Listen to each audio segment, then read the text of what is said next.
Ukraine is set to be approved as an EU candidate at a summit in Brussels later today.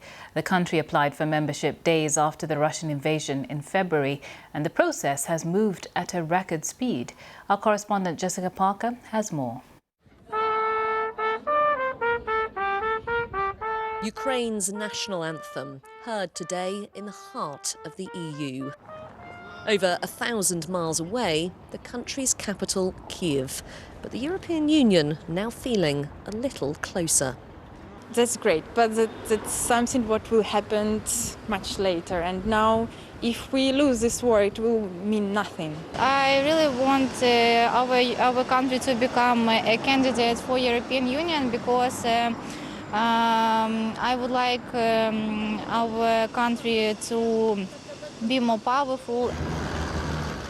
However, this is a country at war, not in control of parts of its own territory. No one knows how long the conflict will last.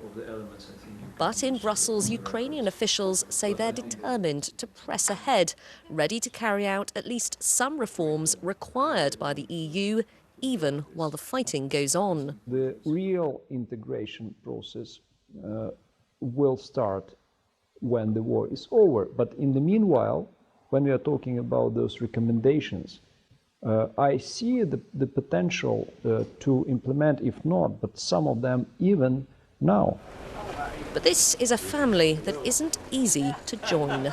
Leaders from the Western Balkans testify to that. North Macedonia is candidate since 17 years, Albania since 8. So welcome to Ukraine.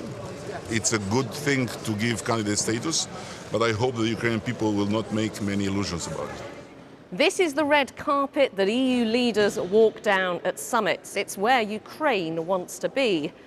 All the warnings that this is a long road without any guarantee of success are all true. Nevertheless, this is still being regarded as a historic moment. Giving Ukraine candidate status here and now, diplomats say, wouldn't have been imaginable not long ago. Jessica Parker, BBC News in Brussels. Earlier, I spoke to Alexander Sushko, the director of the International Renaissance Foundation. First of all, we understand that war has created these political preconditions to solve this problem and to decide on the side of the European Union, which was hesitating for many years, as I said. And now we do not expect that this decision will change the war situation immediately.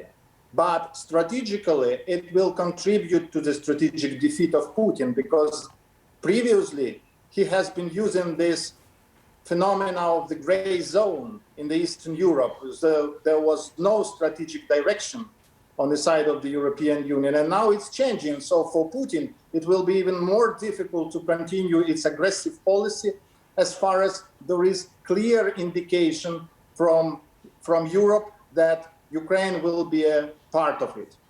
How do you think President Putin will respond to this? We do not think that he will immediately respond, because he already responded with all his means available, started the war. And so this will not change significantly his behavior immediately. That's Alexandra Sushko from the International Renaissance Foundation.